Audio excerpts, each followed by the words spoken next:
Yo, man, what's going on, y'all, man? Today, you already know what time it is, man. Before we get into anything, I'm going to need y'all to come on over to the Discord side right now, man. Come and show some love. If you guys want a shout out in my next video for sending me some clips, I've been finding on my own so lately. But if you guys want to hit me out, it'd be very thankful, and I will truly, genuinely appreciate it. And I'll also give you guys a shout out like I told y'all once before. So if y'all want to do that, that sound cool to y'all make sure to click that link in the description. I also will be pinned in the comments for everybody that want to do so. But by the title and thumbnail, man, y'all already know what to expect as today's video. It's finna get pretty lit. So you already know what time it is, man. Make sure I give this video a huge thumbs up, man. The more thumbs up this video get, the higher to the rank. Let's go ahead and go for, I say 10,000 thumbs up, man. Let's get it, let's go. Nah, this man's awake. And we are against the Illuminati at our own detriment. When people are against the Illuminati, then the press hates them and nobody likes them. This is the Dark Ages, folks. Look it up in history. Anytime people that tell the truth is attacked. Oh, that's true. That's called the Dark Ages. There aren't that many conspiracy theories anymore because we found out that all conspiracy theories, there's a nugget of truth in there. They're supposed to be putting medicine in America to help motherfuckers feel better and help you live better. But these motherfuckers don't give a fuck about the medicine. They out making their motherfucking money. They give you one medication supposed to fix some shit, and the side effect up your leg and shit. Then they give you another one to fix that, and it up your arm, and now you on 2 medications looking like a flamingo in front of your motherfucking children and shit. These motherfuckers don't give a fuck. Just 1 month, they say this is the best medicine ever. It'll cure everything. And then 3 months later, you hear this quiet-ass commercial. Have you or one of your loved ones been killed from using our medicine? Dial 1-800-RBAD. That's 1-800-RBAD. In our industry, who pays you is who tells you what narrative you're allowed to use. Do you have any idea who shot Suge? I'm pretty sure Suge knows who shot Suge. I'm sure anybody who gets shot will tell you who shot them, right? Yeah. But if the police say nobody shot him, I believe nobody shot him. And if nobody shot him, that's the same nobody that shot Tupac. Hey. And if nobody shot Tupac, it's the same nobody that shot MLK. And if nobody shot him, that's the same person that shot Malcolm X too. Yep. It's a lot of nobodies out there, and nobody minds if nobody comes up missing, right? Hey. That don't bother nobody, does it? Nope. When these rappers get killed, not incidental. Somebody made $100 million and now don't have to talk to that artist or none of their crew. Don't have to validate none of their contracts. Now only got to deal with the mama. Only got to see her once a year, and it's over. And the money goes up and up and up. So they killed this $20 million guy, but they reached $60 million in benefits. They be having these big ass mansion parties, and the mansion party, the whole mansion is a party, and then it's a separate party in the little rooms. You be looking in all the goddamn rooms, and you around and look in the wrong room and shit. If you know, you know. Hey, that's why you paused. Nah, this man's awake. Man, y'all see what's going on with Cat Williams now, man. He actually been speaking a lot of truth for the past years, and you just see what it's doing to his career right now, which is sad. But y'all need to pay attention to just little details that will make a big difference. I promise y'all, especially what he was talking about with the nobody. It's always nobody. For some reason, nobody knows nothing. There's no way that when all these important people pass, that nobody know who did it. Like, you know what I'm saying? It just doesn't make sense. Or does nobody care? I was thinking to myself the other day, Uptown Records started with 5 people. Andre Harrell, I'll Be Sure, Heavy D, and Puffy. R.I.P. Heavy D. Was the longest working employee because she was there from the very beginning. She was Andre's personal assistant. Kim's dead. Heavy D is dead. Wow. Andre Harrell is dead. The only 2 left are Puffy and Al almost died. Isn't that interesting? That is interesting. Heavy D was found dead, face down in the heart attack. Andre Harrell, heart attack.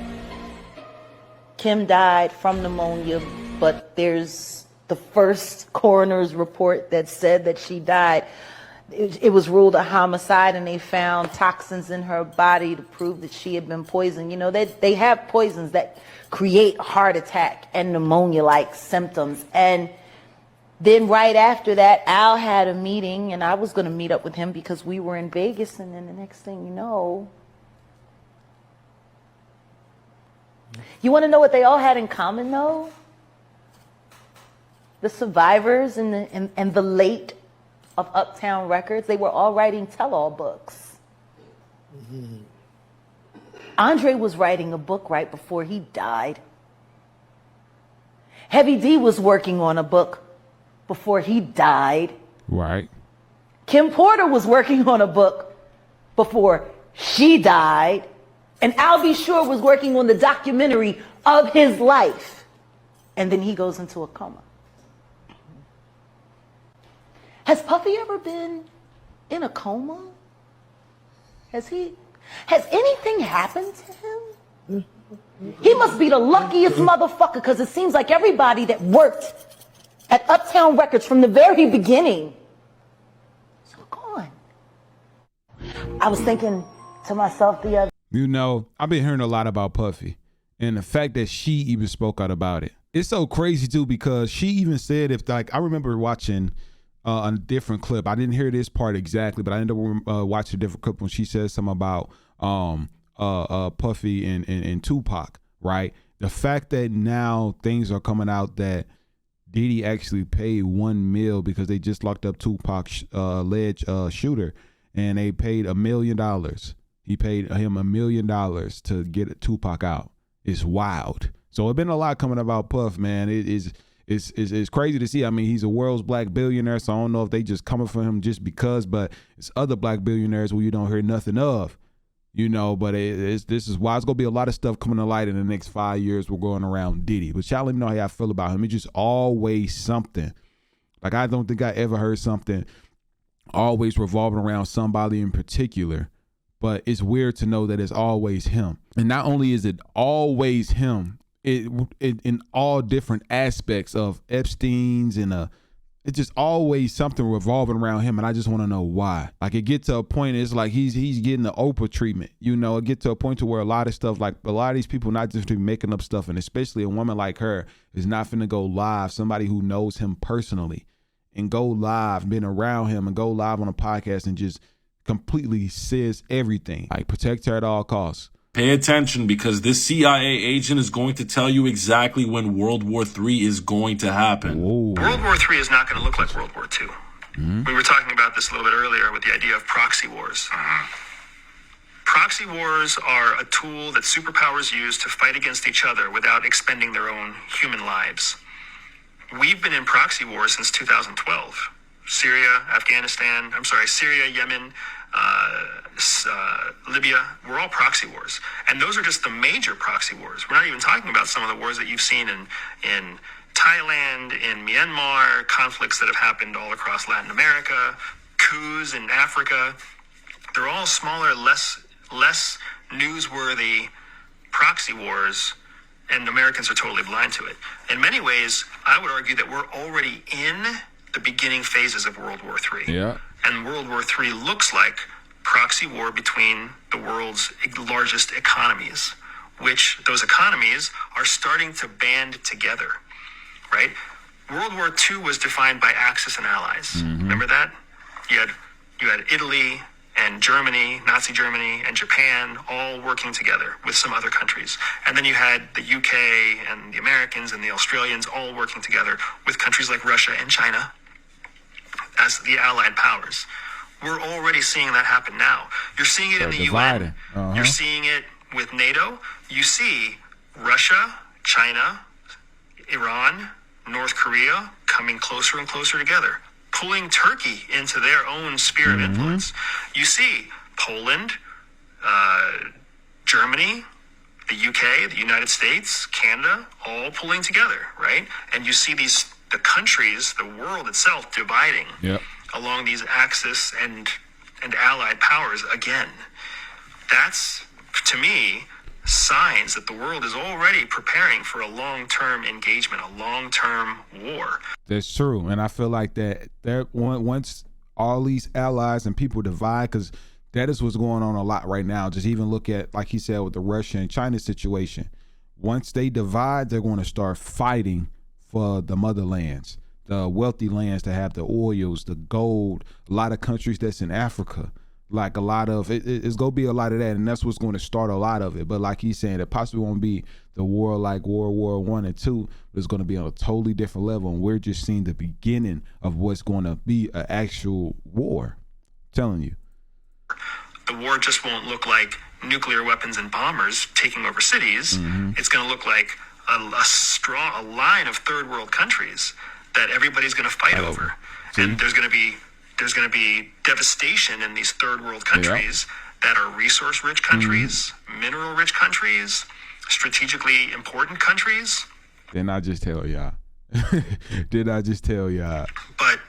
the majority of the population will stay calm because they won't feel like they're at war. World War I, World War II, you had mass panic, you had hysteria. People were terrified all the time. Children hiding under desks because there was a war going on, and everybody could use that word. We've grown. Governments have grown much smarter since then. They don't want people talking about war. They want people worried about nuclear weapons because that makes you support your own government. But as soon as you're at war, we learned in Vietnam, the people can turn against. That people can turn against you. That's definitely true. But because, you know, as you guys don't know, we lost the Vietnam War. But two, I definitely think that they do want us to be in fear. You know, like he said, they possibly don't want a war, but they definitely want us to be in fear. But at the same time, look at what they're promoting. You can't even go off your phone and not see anything about Ukraine or Israel. They're going to be fighting over these motherlands almost. And just look at what's going on in Israel and Palestine at the moment. Look at what happened with the whole veto of the humanitarian with Palestine and Israel. You know what I'm saying? Like, you see where U.S. voted and UK voted, the British countries, but you see where Russia and China and all the other people voted.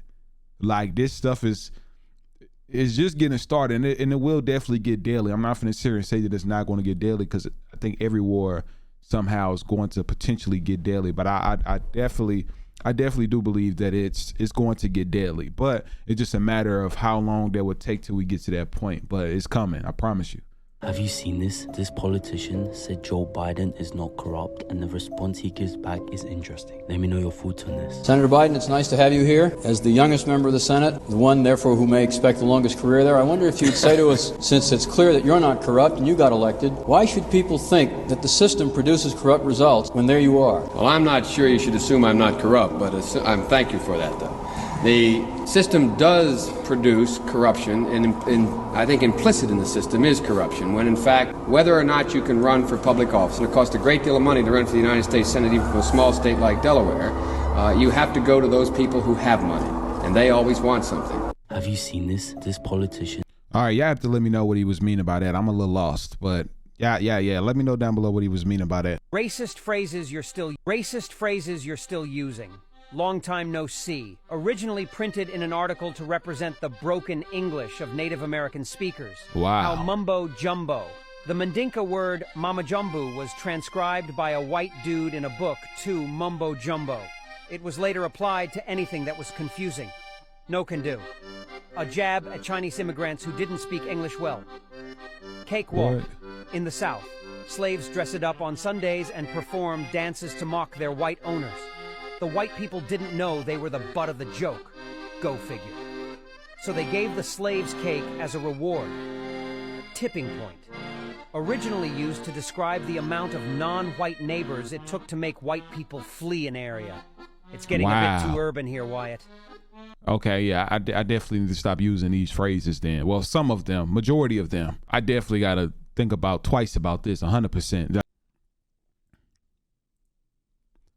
Hey, why y'all out here worried about these 1-cent burgers? They're taking your attention away from the real weapons that y'all really need to be worried about. And it's these iPhones. What? Y'all think they offering $1,000 off for no reason? Nah, y'all know that comes with a price. Now y'all need to check this movie out. It came out in 1995. So this is how the movie starts with this intro. Knows it's at 21st century, the corporations rule. Look at now. The world is threatened by a plague. Look at now. Right. The corporations are opposed by low-techs. The low-techs now will be us, the chosen ones, the spiritual creator, the spiritual movement. Look at now. The corporations defend themselves. They hire the Yakuza. The Yakuza now will be the IRS and all the other 3-letter agencies.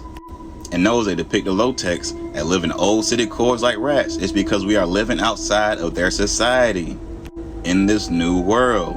Also note, the most valuable information is literally smuggled by carriers through brain implants, which is Neuralink. This is all planned. Then right after the intro, they show this scene to make sure you know this is going to start in 2021. So don't forget, this movie came out in 1995. So what does cause it? What causes it? The world causes it. This causes it. This causes it. This causes it. It's the algorithm. Information overload. All the electronics around you poisoning the airwaves. Technological fucking civilization. But we still have all this shit because we can't live without it. Yep. Now we had this scene. I took the sound off because it had music and I already know they're going to violate me. So I want y'all to notice he says Thompson iPhones, and this is mad years before they quote-unquote came out. So he needed an iPhone because it's a weapon they use to hack minds. Just in case you're wondering why I have John T. Thompson in the background, it's because he created weapons for the United States in the world wars that enslaved us. He is the real inventor of the Thompson iPhone, which is an energy weapon. And also, y'all see here, he created a Tommy gun. This dude is a master weapons maker against us. So yeah, pay attention to everything because everything isn't what it seems. It's all deception because they only tell us half the truth. Anyways, y'all know how to keep it. Y'all be gods. Peace. Y'all gotta let me know how y'all feel about that. I was getting a little lost because he was going all over the place with some things, but what they were talking about, I wish he would have went more in detail, but I don't know. You know, I be trying to say when people just stretching things or not, but y'all gotta let me know if I'm tripping, if I'm saying he actually stretching this. Israel has just warned everyone in Gaza that they are exactly 30 minutes away from invading the country. Earlier today, Israel dropped these leaflets from planes, and these leaflets had instructions for people in Gaza on exactly where to evacuate from because Israel said that they are about to invade. Israel has only been launching rockets in Gaza for the past few days, but now they are getting ready to bring in their ground troops. This video was posted earlier today of Israel going towards Gaza and getting their ground troops ready to invade. Israel has also sent messages to local hospitals and other places telling them that at 6 a.m. in Israel, they are going to start the most severe attack they've seen in the last week. Now, channels like this on YouTube have been showing full-time coverage of the attacks in Gaza, and I've been streaming them also, being able to stay up to date with everything that's going on and keeping you guys as informed as possible. Now, if you're seeing this video, it's currently 5:30 in the morning in Israel, which is about 30 minutes before they said they're about to start their attack. If you see this blinking light right here by my profile, that means that we're live and we're trying to keep up with everything that's going on. Hey, I'm going to make sure to pin this stuff in one of the comments so y'all will have to go down and like it so it can come up to the top and people will be able to view it. I'm going to give y'all a few pages because I honestly been watching a lot of this war that's been going on and just seeing what's going on in Gaza and seeing what's going on. It's just seeing what's going on in general, and to look at the videos, I'm going to say viewers' discretion is definitely advised, but I will link them down below just for y'all to see what's really going on. Just pay attention to the world, man. So what do I mean by the secret spells of the English language? Well, let me share with you what I call our premier life sentence. And it goes something like this. We awake each morning and go off during the weekdays to earn the living at various jobs and undertakings until we come to the weekend. And this seems perfectly acceptable to most people. However, more people die between 6 and 9 on a Monday morning than any other time of the week. So I do what I call a translation of the English language, and I spell that T-R-A-N-C-E with the idea that words cast spells. So when you translate that life sentence, you remember that awake is a funeral party for the dead. Right. Mourning is the state you're in when you attend a wake. And you would have to be in a weekdays to earn the living, since urns are for the ashes of the dead. We call our jobs undertakings. Job itself is a Hebrew word for persecuted. And what we get at the end of this perverse bargain with life is the weak end of the deal as we become progressively weakened ourselves. And so our most prevalent greeting to each other is hello, the reverse of which is, oh, hell. Oh. And at first, I suspected the hands of collusion entangling the language to foster illusion.